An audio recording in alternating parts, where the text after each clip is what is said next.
Om Shanti. We all enjoy the beauty of nature. And why? Because nature still, even at the end of the Iron Age, reflects the original beauty of the human soul.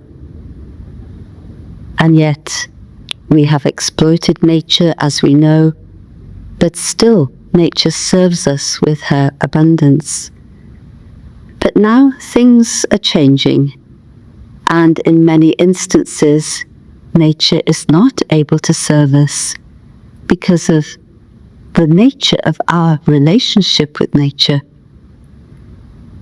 And so it's time for us to consider how I relate to nature.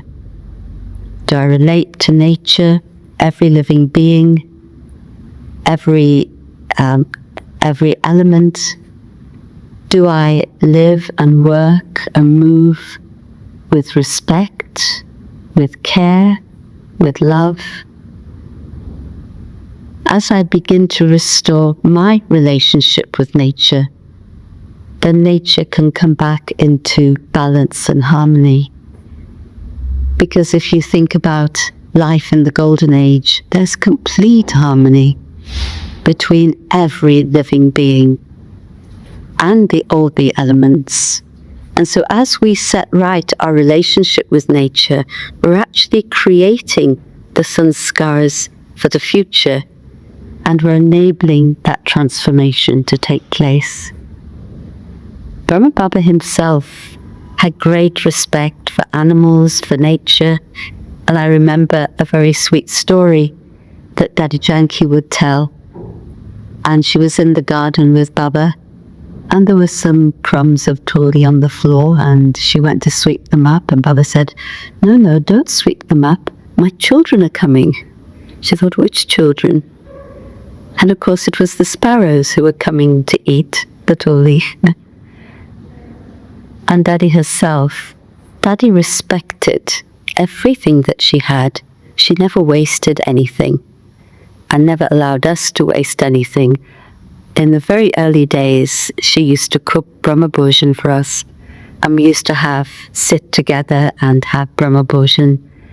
And I would always pay attention to eat everything, but I must have left 2 or 3 grains of rice on my plate. And she said, this is not Brahmin. So she taught us in so many ways. And she didn't also like us to give sorrow to the earth. And she would say, duck, if you wear hard shoes and you walk too quickly, you're giving sorrow to the earth. And she was very conscious of serving the elements. And in fact, Baba himself said this about Daddy, that she's gone to serve the elements. And you may remember that when she did leave the body, the elements cleared the way for her. Suddenly there was an unseasonal storm and rain, and then the soul left, and then it all went back to calm. And that's what they say for a great soul, that the elements clear the way for them. And so am I living in a way that is respecting nature and not causing any harm to the elements? For the earth, how am I using the produce of the earth? What is my diet like? How am I using natural methods if I'm farming, or however I'm working with the earth? And then the air, am I doing anything to pollute the air around us, which is so precious to us? Fire, how am I using the heat and light that nature provides? Am I wasting anything? Am I using it wisely? Water, this precious resource which is slipping away from us. Am I conserving water? And ether, am I saying anything that's giving an atmosphere of negativity in any way? But am I creating a good atmosphere through my good wishes and pure feelings for everyone, which will then be reflected in my vibration and my words?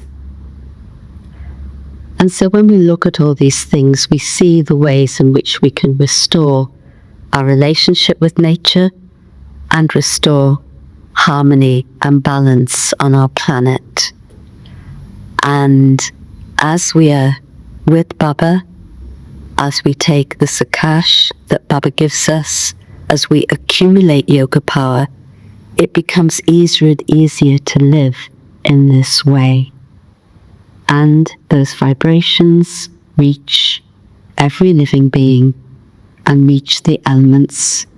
And soon we'll reach that tipping point where again we will be in Satyug, in the beautiful kingdom of deities together.